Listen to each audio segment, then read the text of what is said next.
Mon troupe s'appelle Asukaten de Djulolo. Depuis combien de temps vous existez? Depuis 2002. On a commencé à peu près 4 personnes, 3 personnes, 4 personnes. On a formé des enfants, maintenant on est devenu une famille. C'est une troupe de danse, on fait la culture, on fait tout. Il y avait des enfants aussi, les petits-enfants, les filles qui dansent du ballet. Maintenant on est au nombre de 23 personnes avec tous les filles. Ouais.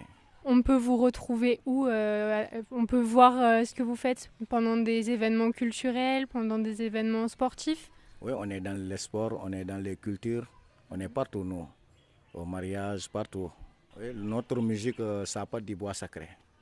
Nous, on parle de culture là où de quoi on vit, de quoi on a trouvé avec nos mamans, la culture qu'on a trouvée avec nos mamans, c'est ça qu'on sent. Mais nous, on joue la culture manding, on joue le djola, les deux différents djola.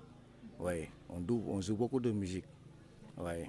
C'est un groupe de percussionnistes. Est-ce que ce sont tous les mêmes djembés qu'on a autour de nous ou ce sont des djembés qui sont différents? Mais le Seriba, c'est typique Casamance. Ouais.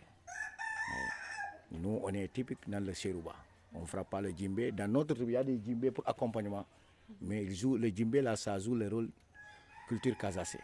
Ouais. Et qu'est-ce qui est différent? C'est au niveau de la construction de l'instrument, de la matière dans laquelle c'est fait? Oui, on prend 3 matières. Des fois, on prend le pot de bûche pour faire ça. Des fois, on prend le pot de chèvre. Il y a un animal aussi, on appelle kuntan. C'est comme un chèvre. C'est les 3 instruments-là. Et le pot de vache, ça peut faire de la culture mandingue, le tam-tam de culture mandingue. Ouais. Du coup, le son, il est différent par rapport à un djembé classique? Oui, les sons sont différents.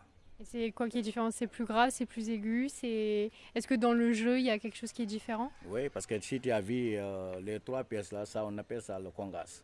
Le congas, il y avait la différence en son. Il y a solo, il y a basse, il y a le petit basse. Oui. Tu as vu ça? Ça, c'est un soliste. Oui. C'est le maître du genre Seruba. Oui. Oui. C'est lui qui donne ce qu'on doit. Si tu es en santé, c'est lui qui doit faire le départ pour savoir le son qu'on doit jouer.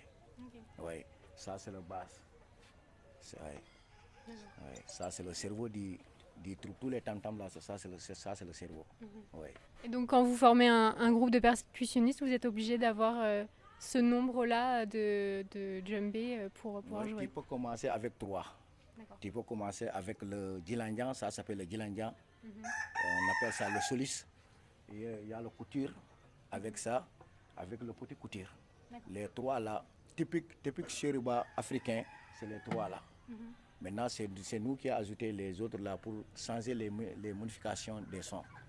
Mais normalement, en Casamance, notre réalité, c'est les 3 tam-tams là.